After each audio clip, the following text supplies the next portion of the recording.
നമസ്കാരം. AD news മലയാളത്തിലേക്ക് സ്വാഗതം. സംസ്ഥാനത്തെ MBBS അഡ്മിഷനുമായി ബന്ധപ്പെട്ട ഒരു വിഷയമാണ് നമ്മൾ ഇന്ന് ചർച്ച ചെയ്യുന്നത്. 2023 സംസ്ഥാനത്തെ ഏറ്റവും പ്രധാനപ്പെട്ട മെഡിക്കൽ കോളേജായ കോഴിക്കോട് ഗവൺമെന്റ് മെഡിക്കൽ കോളേജിൽ ഓരോ വിഭാഗത്തിൽ നിന്നും ഏത് റാങ്ക് വരെ ലഭിച്ച വിദ്യാർത്ഥിക്ക് അഡ്മിഷൻ ലഭിച്ചു എന്നാണ് നമ്മൾ നോക്കുന്നത്. 2023 ട്രെൻഡാണിത്. 2024 ചില മാറ്റങ്ങൾ ഉണ്ടാകുമെങ്കിലും നമുക്കൊരു ഏകദേശ ധാരണ ഈ വിഷയത്തിൽ ലഭിക്കും. 2023 കോഴിക്കോട് ഗവൺമെന്റ് മെഡിക്കൽ കോളേജിൽ സ്റ്റേറ്റ് മെറിറ്റിൽ നീറ്റ് റാങ്ക് 3471 വരെ ലഭിച്ച വിദ്യാർത്ഥിക്ക് കോഴിക്കോട് ഗവൺമെന്റ് മെഡിക്കൽ കോളേജിൽ അഡ്മിഷൻ ലഭിച്ചിട്ടുണ്ട്. ഈ കുട്ടിയുടെ സ്റ്റേറ്റ് റാങ്ക് 265 ആയിരുന്നു. അടുത്തതായിട്ട് നമ്മൾ നോക്കുന്നത് സാമ്പത്തികമായി മുന്നോക്ക വിഭാഗങ്ങളിലെ സാമ്പത്തികമായി പിന്നോക്കം നിൽക്കുന്ന ഇക്കണോമിക് വീക്കർ സെക്ഷൻ വിഭാഗത്തിൽ ഈ വിഭാഗത്തിൽ നീറ്റ് റാങ്ക് 13,140 വരെ ലഭിച്ച വിദ്യാർത്ഥിക്ക് കോഴിക്കോട് മെഡിക്കൽ കോളേജിൽ MBBS അഡ്മിഷൻ ലഭിച്ചു. ഈ വിദ്യാർത്ഥിക്ക് കഴിഞ്ഞ വർഷത്തെ സ്റ്റേറ്റ് റാങ്ക് 1129 ആയിരുന്നു. അടുത്തതായിട്ട് നമ്മൾ നോക്കുന്നത് ഈഴവ വിഭാഗത്തിലാണ്. ഈഴവ വിഭാഗത്തിൽ നീറ്റ് റാങ്ക് 5,523 വരെ ലഭിച്ച വിദ്യാർത്ഥിക്ക് കോഴിക്കോട് മെഡിക്കൽ കോളേജിൽ അഡ്മിഷൻ കിട്ടി. ഈ കുട്ടിയുടെ സ്റ്റേറ്റ് റാങ്ക് 483 ആയിരുന്നു. മുസ്ലിം വിഭാഗത്തിൽ നീറ്റ് റാങ്ക് 3,990 വരെ ലഭിച്ച വിദ്യാർത്ഥിക്ക് കോഴിക്കോട് ഗവൺമെന്റ് മെഡിക്കൽ കോളേജിൽ MBBS പ്രവേശനം ലഭിച്ചു. ഈ വിദ്യാർത്ഥിയുടെ സ്റ്റേറ്റ് റാങ്ക് 316 ആയിരുന്നു. അടുത്തതായിട്ട് അതർ ബാക്ക്വേർഡ് ഹിന്ദു വിഭാഗത്തിൽ നീറ്റ് റാങ്ക് 5,423 വരെ ലഭിച്ച വിദ്യാർത്ഥിക്ക് കോഴിക്കോട് മെഡിക്കൽ കോളേജിൽ MBBS അഡ്മിഷൻ ലഭിച്ചു. ഈ വിദ്യാർത്ഥിയുടെ സ്റ്റേറ്റ് റാങ്ക് 474 ആയിരുന്നു.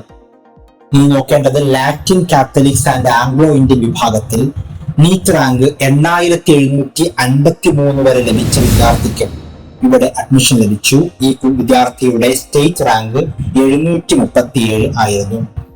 അടുത്തതായിട്ട് നമ്മൾ നോക്കുന്നത് ധീവര വിഭാഗമാണ്. ധീവര വിഭാഗത്തിൽ 22,333 നീറ്റ് റാങ്ക് വരെ ലഭിച്ച വിദ്യാർത്ഥിക്ക് അഡ്മിഷൻ ലഭിച്ചു. ഈ വിദ്യാർത്ഥിയുടെ സ്റ്റേറ്റ് റാങ്ക് 1,823 ആയിരുന്നു.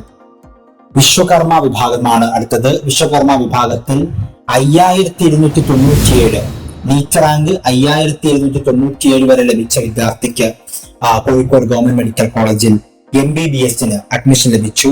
ഈ 5,297 നീറ്റ് റാങ്ക് നേടിയ വിദ്യാർത്ഥിയുടെ സ്റ്റേറ്റ് റാങ്ക് 457 ആയിരുന്നു. അതർ ബാക്ക്വേർഡ് ക്രിസ്ത്യൻ വിഭാഗത്തിൽ നീറ്റ് റാങ്ക് 4,266 വരെ നേടിയ വിദ്യാർത്ഥിക്ക് അഡ്മിഷൻ ലഭിച്ചു. ഈ വിദ്യാർത്ഥിയുടെ സ്റ്റേറ്റ് റാങ്ക് 359 ആയിരുന്നു.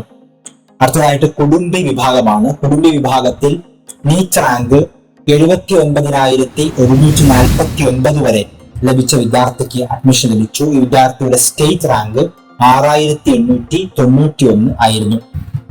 കുശവൻ വിഭാഗമാണ്. കുശവൻ വിഭാഗത്തിൽ നീറ്റ് റാങ്ക് 49,516 വരെ നേടിയ വിദ്യാർത്ഥിക്ക് അഡ്മിഷൻ ലഭിച്ചു. ഈ വിദ്യാർത്ഥിയുടെ സ്റ്റേറ്റ് റാങ്ക് 4,356 ആയിരുന്നു. ഷെഡ്യൂൾഡ് കാസ്റ്റ് SC വിഭാഗമാണ്. SC വിഭാഗത്തിൽ 70,379 നീറ്റ് റാങ്ക് വരെ ലഭിച്ച വിദ്യാർത്ഥിക്ക് അഡ്മിഷൻ ലഭിച്ചു. ഈ കുട്ടിയുടെ സ്റ്റേറ്റ് റാങ്ക് 6,154 ആയിരുന്നു. ST വിഭാഗത്തിൽ 2,25,549 നീറ്റ് റാങ്ക് വരെ നേടിയ വിദ്യാർത്ഥിക്ക് അഡ്മിഷൻ ലഭിച്ചു. ഈ വിദ്യാർത്ഥിയുടെ സ്റ്റേറ്റ് റാങ്ക് 16,749 ആയിരുന്നു. 2023 കോഴിക്കോട് ഗവൺമെന്റ് മെഡിക്കൽ കോളേജിൽ അഡ്മിഷൻ ലഭിച്ച ഓരോ വിഭാഗത്തിൽ നിന്നും അഡ്മിഷൻ ലഭിച്ച വിദ്യാർത്ഥികളുടെ ലാസ്റ്റ് റാങ്ക് ഡീറ്റെയിൽസ് ആണ് നമ്മൾ നോക്കിയത്. കോഴിക്കോട് ഗവൺമെന്റ് മെഡിക്കൽ കോളേജിൽ ആകെ 250 MBBS സീറ്റുകളാണ് ഉള്ളത്. വിദ്യാഭ്യാസ മേഖലയിലെ മറ്റൊരു വിഷയവുമായി വീണ്ടും കണ്ടുമുട്ടാം. അതുവരേക്കും ബൈ.